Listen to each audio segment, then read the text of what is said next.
Welcome to Life, Death, and the Law, presented by the law firm of Deason, Garner, and Hansen, hosted by attorneys Sean Garner and Adam Hansen. But when I gave everybody their budget last year for the 10 grand, they tell me what they want. It's the AD and the principal that I send the budget to. And so the athletic director and the principal then come back to me and say, hey, this is what we want to do. And then I'm like, all right, sounds good. So I leave it up to them.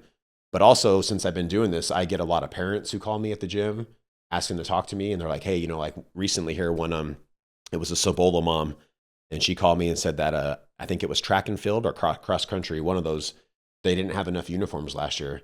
So I think there was like 98 kids that tried out for it, but they only had like 85 uniforms. So there was like 10 kids that didn't get to wear a uniform. They just wore something black. And so I was like, well, the best thing for you to do, I said, I can't, I don't do it. I said, the athletic director. Call the athletic director and tell him. I said, but I know who it is, and I talked to him, so I'm going to throw in a good word for you. So I called and talked to, his name's Dave, and I talked to Dave and said, hey, what's going on? You guys don't have enough uniforms or what? And he's like, well, no. He's like, we just feel bad. Like if we buy them new uniforms, then like all the other sports are going to want uniforms. And I said, well, the thing is then next year you know, like if you do one uniform this year, the next year you do a different uniform. Sure. Especially like they had been saving their money too. They wanted to do something big. So the year before they rolled over their money to the next year. So this year we just got them, it was a $21,000 high jump for track and field. So we paid for a portion of it, and then the school paid for the rest of it because it was such a big ticket price. But I said, but the thing is that you should just go ahead and get the uniforms. If there's kids that aren't having uniforms and the funding's sitting there and we have money to use, let's use it.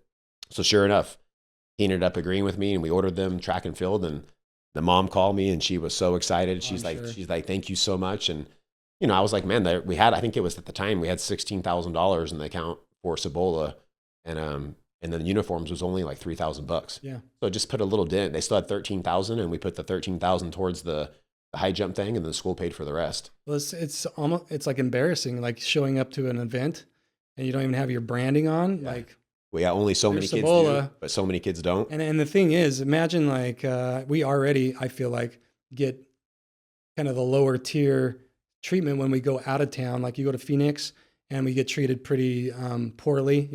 I feel like. At least that's what my wife tells me, because she went to Cibola and she's like, I hate going out of town. We hated playing the Phoenix teams. They just like, they think they're so much better than us. And that doesn't help. No wonder. Like when you show up as Cibola and you don't even have the logo on, like there's Cibola, sure, the dumpy Yuma, right? So it makes a big difference, I think, for the pride of the kids. And I always, when I played sports, I always wanted to look like my best. I wanted to look like super sharp. And my theory was, if I look good, I'm going to play good. You have more confidence, right? And I think that kind of goes back to like your comment there goes back to the pride part and having things nice and detailed and quality, because I feel like, like if you wanted to look good as an athlete, you want everything else that you're using to look good, the scoreboard to look good. You want the other team to come and see your awesome scoreboard. And like, it's just all of it all around. And that's the big one too, is that the state of Arizona cut off all funding to athletics in 2008. So they give $0 to athletics. So what we do now is more than what the state even does. Yeah. The school gets an allotment of money. They still get that, but it's up to the school to say, okay, well, this department's going to get this department's going to get that. Back in the days, each department used to get so much money and the school used to get money. It was divided up. So they knew that they had so much money coming in to use for athletics, so they stopped that in 2008. That makes sense, because so going back to my boys here at Gila Ridge that are wrestling, well, they do swim, they do wrestling, they do baseball, they do tennis, that kind of stuff.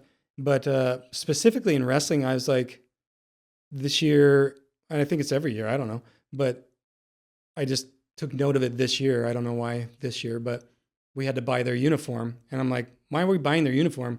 We're already paying for them to participate in all this stuff. Like we're paying for all this other stuff. Why don't they have school uniforms? I had school uniforms.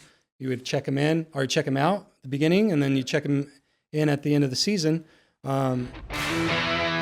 If you have questions or want to know more about something that was discussed today, please call the law firm of Deason, Garner, and Hansen at 928-783-4575 or visit yumaestateplanning.com.